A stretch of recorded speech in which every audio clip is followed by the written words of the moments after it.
Di video sebelumnya, kita belajar mengenai dominasi ruang dan waktu dalam kehidupan kita. Ini adalah konsep ruang dan waktu yang cukup berbeda dengan manusia modern sekarang ya. Di mana ketika waktu yang mendominasi, yang terjadi adalah kebingungan atau ketidakpastian. Sebagai lawannya, ketika ruang yang mendominasi itu adalah merupakan sebuah kepastian, sesuatu yang jelas gitu. Surga dan bumi itu terkoneksi atau teori dan fakta itu selaras gitu ya. Nah, jadi di video ini kita akan mencoba memperdalam mengenai dominasi ruang dan waktu ini di kehidupan manusia. Dan bagi kalian yang langsung masuk ke video part 2 ini, saya sarankan untuk melihat video ruang dan waktu bagian pertama atau part yang pertama karena di situ saya menjelaskan dasar pemikirannya dulu gitu mengenai ruang dan waktu. Dan itu perlu ditonton karena cukup berbeda sudut pandang kita sekarang dengan sudut pandang orang-orang kuno, orang-orang zaman dahulu mengenai ruang dan waktu ini. Oke, baik. Kita akan coba langsung masuk ke penjelasan mengenai ruang dan waktu bagian kedua.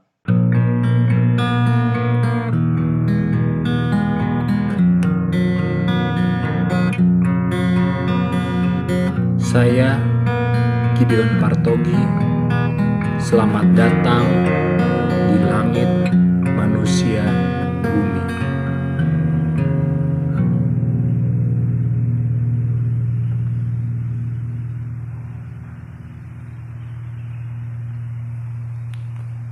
Tujuan dari universe ini, dari sudut pandang tradisional kosmologi, adalah hubungan surga dan bumi.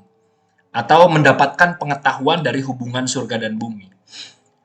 Jadi seperti selalu saya jelaskan, sudah berkali-kali, ini saya jelaskan supaya bisa terekam di kepala kita, surga itu menurunkan makna dan bumi memberikan tubuh kepada makna tersebut. Jadi bagaimana kita melihat ruang dan waktu dari kacamata sudut pandang tradisional selalu menggunakan paradigma ini, surga dan bumi. Nah, ketika waktu yang mendominasi, air atau banjir berada di antara surga dan bumi, berada di tengah-tengah sini. Di antaranya ada air gitu. Ketika ruang yang mendominasi, ya bukan air yang berada di tengah-tengahnya, tapi tanah kering yang berada di tengah-tengahnya. Itu artinya ruang yang mendominasi. Bisa kita katakan juga banjir atau air menjadi perantara atau berada di antara surga dan bumi. Sebagai lawannya, tanah kering berada di antara surga dan bumi. Dan dua tipe mediasi ini, dua tipe mediasi ruang dan waktu ini menghasilkan sesuatu yang berbeda. Ketika air yang memediasi atau ketika air yang dominan, hasilnya adalah sebuah kebingungan, ketidakpastian, ketidakjelasan. Tetapi ketika ruang yang mendominasi, yang artinya tanah kering berada di tengah-tengah di antara surga dan bumi, sesuatu menjadi jelas. Surga dan bumi termanifestasikan dengan baik. Atau makna itu sesuai dengan fakta gitu. Kita bisa mengerti ini contoh saja ya. Dalam skala manusia, ketika apa yang kita pikirkan tidak sesuai dengan realita, kita akan merasa bingung, kita akan merasa sedih, dan seperti saya katakan sebelumnya, kondisi ini adalah waktu yang sedang menjadi mediator. Artinya kita akan berada dalam kondisi banjir. Dan ketika itu terjadi dalam skala individu, kita akan mengeluarkan banjir, menangis. Menangis itu adalah skala kecil dari banjir kosmik yang besar. Skala besarnya banjir kosmik, skala individu kecilnya yaitu banjir dari mata atau banjir kecil lah ya, bisa kita lihat sebagai banjir kecil ya kita menangis gitu. Jadi itu salah satu contoh bagaimana kita melihatnya. Ya, ilustrasi ini mungkin bisa lebih jelas. Ada floodland di sebelah sana. Yang di atas itu adalah prinsip spiritual. Ada water, di tengahnya ada air seperti yang menghalangi. Dan di bawahnya itu tanda tanya ya artinya misteri dari bumi itu tidak terjawab gitu. Karena ada air di antaranya. Di tengah-tengahnya itu ada banjir gitu, ada air atau waktu. Itulah waktu yang menjadi mediator atau air yang menjadi mediator. Sebagai lawannya, yaitu gambar ilustrasi di sebelahnya, yaitu prinsip spiritual itu cocok dengan bumi gitu, dengan realita, dengan fakta gitu. Dan kita bisa memperoleh pengetahuan gitu dari penyatuan hubungan ini, gitu, penyatuan surga dan bumi ini. Nah, tapi bukan berarti kita tidak bisa mengetahuan, bukan berarti kita tidak bisa mendapat pengetahuan dari floodland ini. Jadi kita mendapat pengetahuan dengan cara yang lain. Ketika dalam kondisi dryland, pengetahuan yang muncul itu bisa sebagai hukum-hukum atau aturan-aturan yang jelas, yang clear gitu. Ketika ruang mendominasi, ketika dalam kondisi dryland. Lawannya, ketika dalam kondisi floodland, kita mendapat pengetahuan yang dalam dunia kuno itu disebutnya ramalan atau nubuat. Ya, kita sebagai manusia modern tidak lagi sedikit sekali ya melakukan praktik ini ya. Tapi di zaman kuno, nubuatan atau ramalan itu adalah usaha untuk memperoleh pengetahuan dari kondisi yang membingungkan. Dari kondisi ketika banjir yang mendominasi gitu.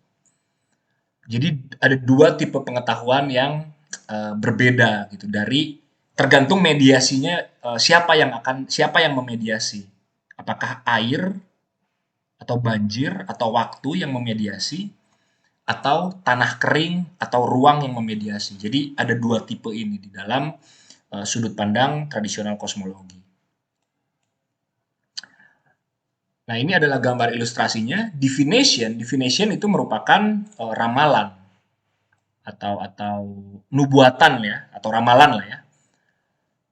Yang diperoleh adalah circumstantial knowledge, pengetahuan yang kondisional, yang tergantung circumstance-nya, tergantung kondisinya gitu. Itu adalah bentuknya ramalan. Sebagai lawannya, legislasi ya, hukum-hukum yang jelas, aturan-aturan yang jelas. Ketika dalam kondisi ruang yang mendominasi. Contoh dari kisahnya nanti akan saya jelaskan di akhir mengenai contoh dari dua kisah, ramalan atau aturan atau hukum yang jelas. Nah, ini supaya jelas saja, axis of time mediates. Axis of time itu adalah poros waktu yang memediasi surga dan bumi. Ketika poros waktu berada di tengah-tengah surga dan bumi, yaitu disimbolkan dengan air ya. Tetapi ketika poros waktunya adalah ruang, axis of space mediates, ketika poros waktunya adalah ruang, itu gunung atau ya segitiga gitu ya. Itu dualisme inilah yang selalu berusaha untuk mendominasi kehidupan manusia antara ruang atau waktu, dan tegangan ini, dua kekuatan ini selalu berusaha mendominasi gitu. Sangat berbeda sekali dengan ruang dan waktu dari sudut pandang modern kita sekarang.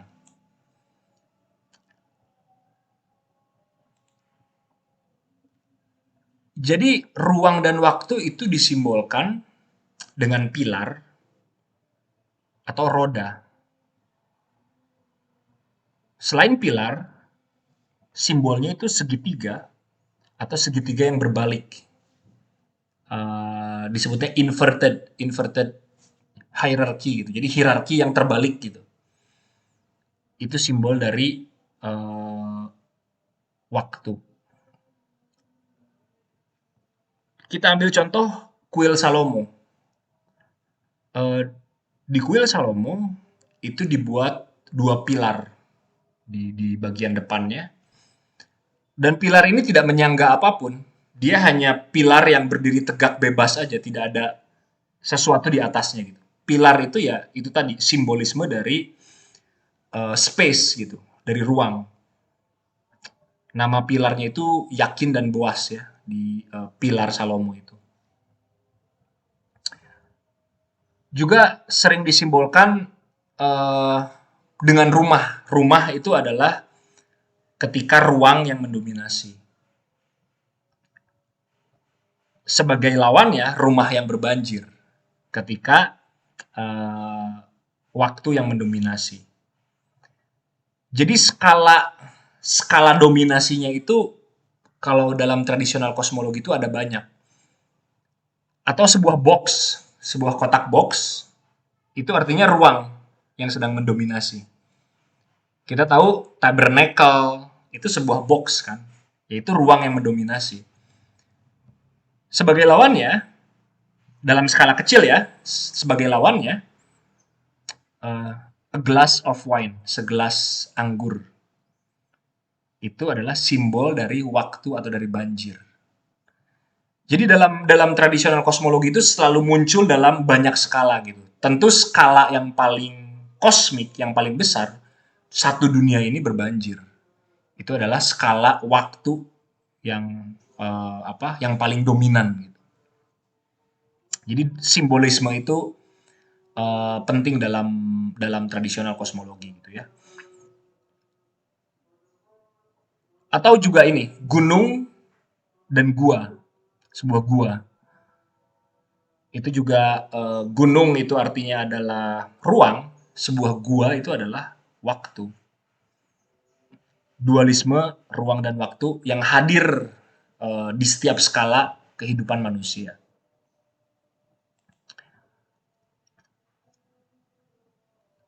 Nah, dalam kitab suci, ketika umat Israel itu menduduki sebuah tanah, itu artinya ruang yang mendominasi. Mereka duduk, menetap di sebuah tanah. Tapi ketika mereka dalam kondisi dibuang, masa pembuangan atau di exile disebutnya dalam bahasa Inggris, di exile, dibuang, itu mereka berada di dalam kondisi air yang mendominasi. Jadi gambaran banjir atau tanah kering ini tidak melulu perlu dilihat secara aktual airnya ada gitu. Walaupun nanti bisa dilihat juga, bisa dilihat secara misalnya ketika umat Israel menyeberangi sungai. Ketika dalam kondisi pembuangan mereka harus menyeberangi sungai misalnya. Sungai itu bisa dilihat sebagai kondisi waktu yang mendominasi. Jadi setelah mendapat pengetahuan ini, jika kalian teman-teman membaca kitab suci menjadi penting untuk bisa melihat simbol-simbol itu. Segelas wine atau ketika menyeberangi sungai. Karena itu merupakan simbolisme dari ruang yang mendominasi atau waktu yang mendominasi.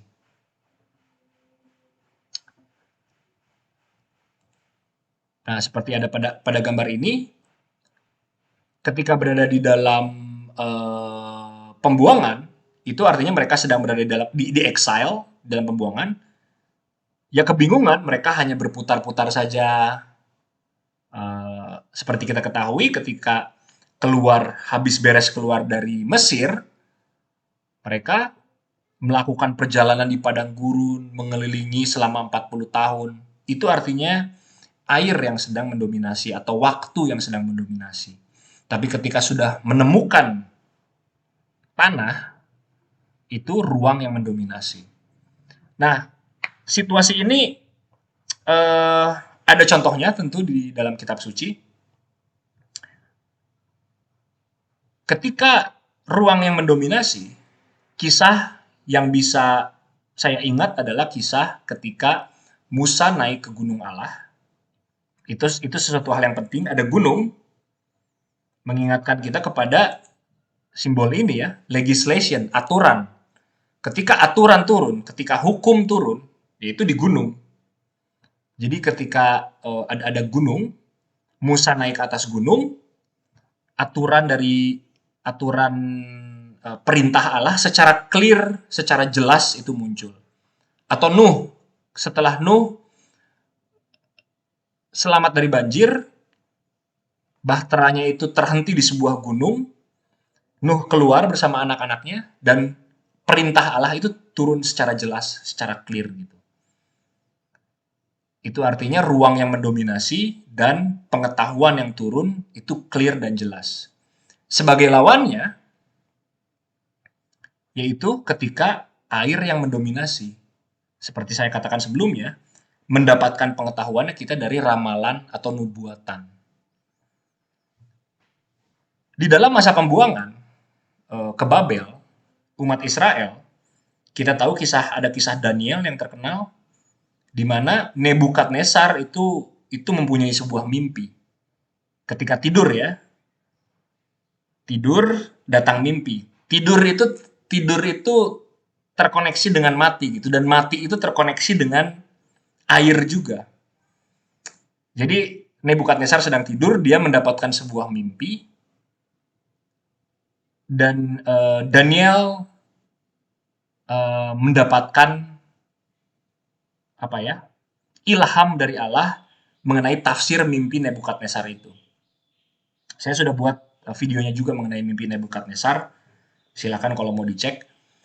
Tapi kita bisa melihat dua kontrasnya gitu. Musa mendapatkan hukum yang clear, yang jelas.